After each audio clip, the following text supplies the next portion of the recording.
बिस्मिल्लाहिर्रहमानिर्रहीम। अस्सलामु अलैकुम स्टूडेंट्स।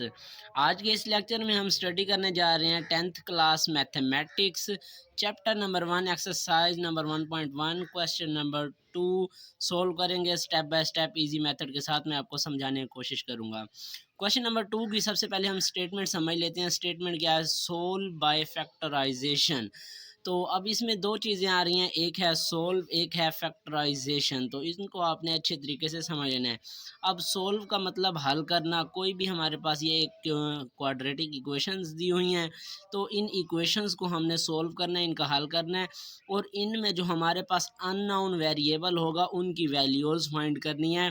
तो बेसिकली सोल्व का मतलब ये है, क्या है कि जो हमारे पास इक्वेशन होगी उसको हमने सोल्व करना है, हल करना है, और उनमें जो अननोन वेरिएबल होगा उसकी हमने वैल्यूज़ फाइंड आउट करनी है। अब किस तरीके से करनी है? By factorisation. तो फैक्टराइजेशन मेथड से इनको हल करना है। फैक्टराइजेशन क्या है? जो हमारे पास ये इक्वेशंस दी हुई हैं इनके हमने बना लेने हैं फैक्टर्स। तो फैक्टर्स बनाने के बाद इसको हमने हल करना है। तो बहुत ही ईजी मेथड के साथ मैं आपको समझाने जा रहा हूँ। पार्ट नंबर 1 हमारे पास दिया हुआ है x square minus x minus 20 is equal to 0। अच्छा, एक बात आप जहन नशीन कर लें कि जो कोई भी हमारे पास इक्वेशन होगी सबसे पहले हमने उनको स्टैंडर्ड फॉर्म में लेकर आना है। किसकी स्टैंडर्ड फॉर्म? क्वाड्रेटिक इक्वेशन की। तो क्वाड्रेटिक इक्वेशन की स्टैंडर्ड फॉर्म क्या है? प्रीवियस लेक्चर में भी मैंने बताया था। मज़ीद फिर मैं यहाँ पर आपको लिख कर दिखा देता हूँ। A X square plus B of X plus C is equal to 0। तो ये हमारे पास standard form of quadratic equation है। मतलब ये कि first of all X square वाली, फिर एक्स वाली, फिर constant number is equal to 0। A B और सी कोई भी रियल नंबर्स हो सकते हैं।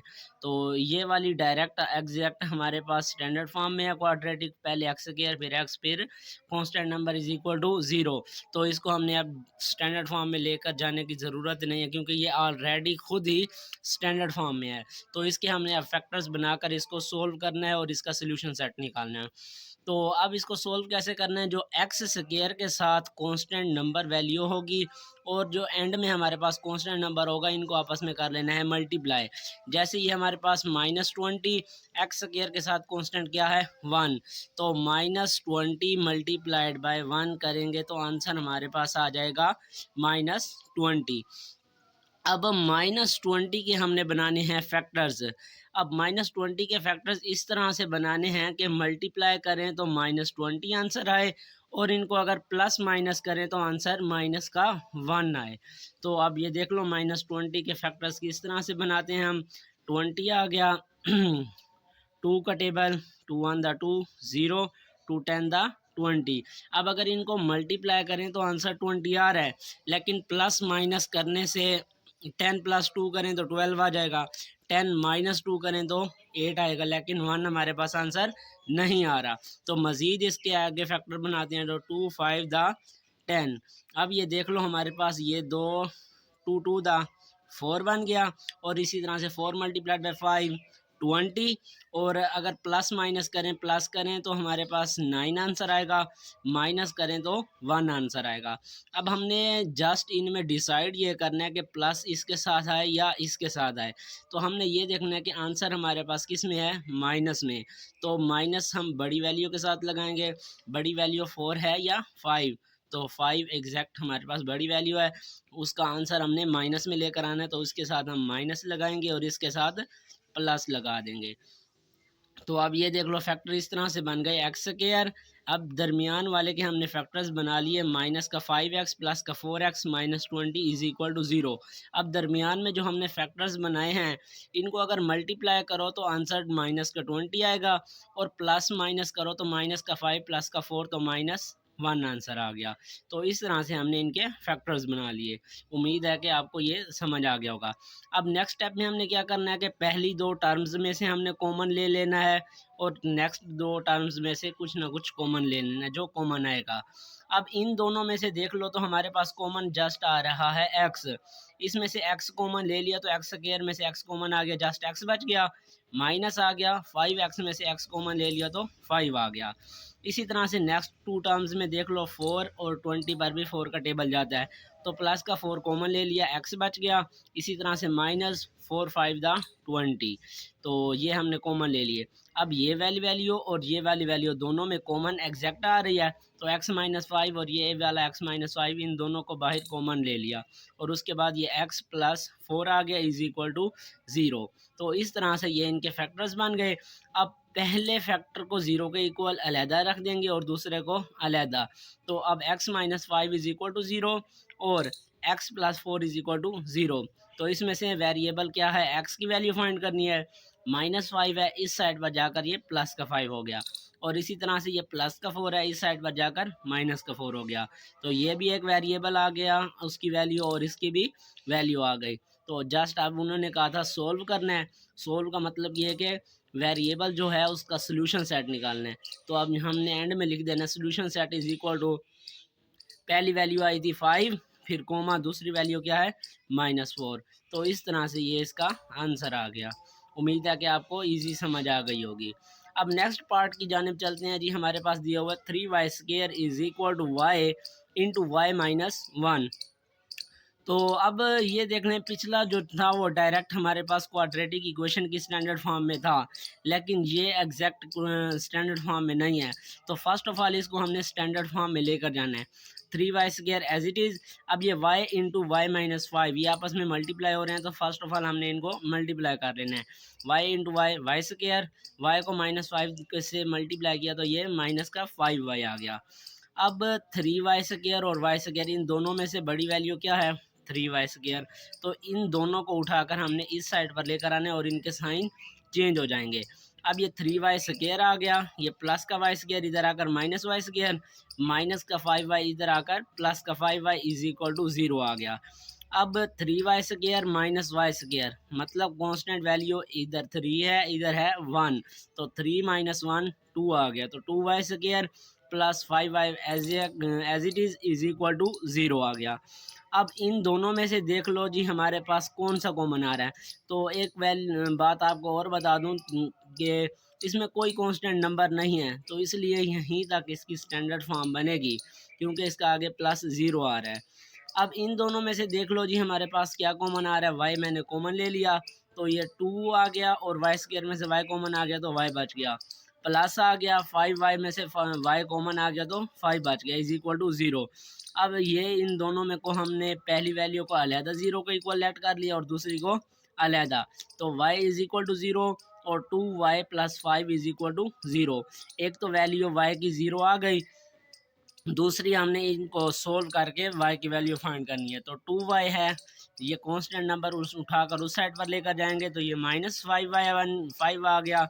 अब इनमें से देख लो 2y, 2 इसके साथ हो रहा है मल्टीप्लाई, तो हमने जस्ट y की वैल्यू फाइंड करनी है, तो इस साइड पर आकर डिवाइड हो जाएगा, तो y is equal to -5 divided by 2। तो इस तरह से ये दूसरी वैल्यू भी हमारे पास आ गई। तो अब हमने इसका लिखना होता है सोल्यूशन सेट। पहली वैल्यू आई 0, कोमा दूसरी वैल्यू आई -5 डिवाइडेड बाई 2। तो इस तरह से ये सेकंड पार्ट भी हमारा सोल्व हो गया, जो कि इजी मेथड से मैंने आपको समझा दिया है। अब नेक्स्ट थर्ड पार्ट हमारे पास दिया हुआ है जी 4 - 32x is equal to 17x²। तो सबसे पहले इसको हमने वही क्वाड्रेटिक इक्वेशन की स्टैंडर्ड फॉर्म में लेकर आना है। तो उसके लिए ये देख लें जी 4 - 32x मैंने एग्जैक्ट एज इट इज़ लिख दिया।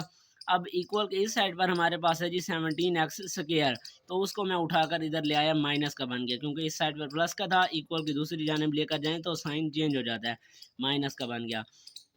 अब पहले इनको मैंने कर लिया अरेंज, 17x² पहले आ गया, उसके बाद सिंगल x वाला, फिर कांस्टेंट नंबर, और इन सब में से मैंने माइनस बाहर कॉमन ले ली।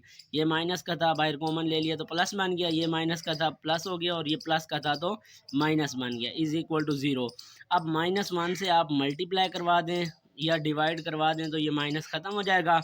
उसके बाद ये 17x² 32x और माइनस का 4 आ गया।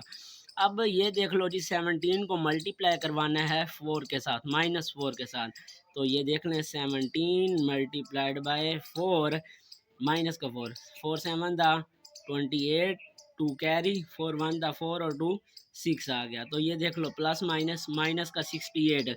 अब 68 के हमने इस तरह से फैक्टर बनाने हैं कि मल्टीप्लाई करें तो हमारे पास वही माइनस का 68 आए, अगर प्लस माइनस करें तो 32 आए। तो उसके लिए मैंने फैक्टर्स बना लिए 34 और 2। तो यहीं पर हम इसके फैक्टर्स बना लेते हैं, 2 3 द 6, 2 4 द 8। अब 34 मल्टीप्लाइड बाई 2 करें तो 68 आता है, प्लस माइनस करें तो 34 माइनस 2 32 आ जाएगा। अब हमने देखना है कि माइनस किसके साथ लगाएं और प्लस किसके साथ लगाएं। तो हमने आंसर लेकर आना है प्लस में। तो इन दोनों में से बड़ी वैल्यू क्या है 34, तो इसके साथ लगाएंगे प्लस और इसके साथ माइनस। तो 34 में से 2 गए, 32 बच गया। मल्टीप्लाई किया तो ये plus minus minus, 34 to the 68। तो इस तरह से फैक्टर्स इसके लिख दिए। 17x square as it is plus इनके फैक्टर बनाए तो 34x minus 32x minus 4 is equal to 0। Multiply इन दोनों को करें तो 68 आंसर आएगा, प्लस माइनस करें तो 32 आएगा। तो अब इन पहली दो वैल्यूज़ में से कॉमन ले लेना है। इन पहली दो वैल्यूज़ में से मैंने 17x कॉमन ले लिया, 17 बाहर आ गया, एक्स स्क्वायर में से एक एक्स आ गया तो जस्ट एक्स बच गया, प्लस आ गया 17 टू द 34, एक्स बाहर कॉमन आ गया। इसी तरह से नेक्स्ट दो वैल्यूज़ में से कॉमन ले लेना है, माइनस आ गया कॉमन और 2 इसमें भी है, 4 पर भी टेबल जाता है तो 2 कॉमन ले लिया। अब माइनस बाहर कॉमन आ गया तो ये अंदर साइन चेंज हो जाएगा प्लस का, 2 बाहर कॉमन आ गया जस्ट एक्स बच गया, माइनस बाहर कॉमन है तो ये माइनस प्लस हो जाएगा और 2 to the 4 is equal to 0। अब ये वाली दो वैल्यूज़ एक जैसी हैं तो इनको बाहर कॉमन ले लेंगे और ये वाली अलहदा लिख लेंगे। अब देख लें जी, x प्लस 2 मैंने बाहर कॉमन ले लिया और 17x minus 2 is equal to 0, ये दूसरी वैल्यू आ गई। अब पहली वैल्यू को 0 के इक्वल रख देना है और दूसरी वैल्यू को 0 के इक्वल अलहदा रख लेना है। तो x plus 2 is equal to 0, 17x minus 2 is equal to 0। अब इसमें से वेरिएबल x हमने फाइंड करना है, तो x इधर आ गया, प्लस का 2 है उस साइड पर जाकर ये माइनस का 2 हो गया। तो इस तरह से ये एक वेरिएबल की वैल्यू हमारे पास आ गई, x की वैल्यू माइनस 2 आ गई। इसी तरह से इसको सोल्व करना है। 17x minus 2 is equal to 0। इसमें से हमने फाइंड करना है x। First of all constant को उठाकर दूसरी साइड पर लेकर जाएंगे, साइन चेंज हो जाएगा, यहाँ पर माइनस का इधर आकर प्लस का हो गया तो प्लस लिखने की ज़रूरत नहीं है। अच्छा, उसके बाद हमने अब x फाइंड आउट करना है, 17 इसके साथ हो रहा है मल्टीप्लाई, तो इस साइड पर आकर डिवाइड हो जाएगा, x is equal to 2 divided by 17। ये भी हमारे पास दूसरी वेरिएबल यानी कि x की दूसरी वैल्यू भी आ गई। तो अब हमने करना भी सोल्व था तो इसका अब सोल्यूशन सेट लिख देंगे। पहली वैल्यू क्या आई थी -2, दूसरी वैल्यू है 2 डिवाइडेड बाई 17। तो इस तरह ये थर्ड पार्ट भी हमारा सोल्व हो गया, जो कि मैंने step by step easy method से आपको समझा दिया। उम्मीद है कि आपको अच्छी तरह समझ आ गई होगी। वीडियो पसंद आए तो वीडियो को लाइक कर दें, ज़्यादा से ज़्यादा शेयर कर देंगे। इसके रिमेनिंग पार्ट्स वो नेक्स्ट लेक्चर में मैं आपको समझा दूँगा। तब तक के लिए अल्लाह हाफिज़।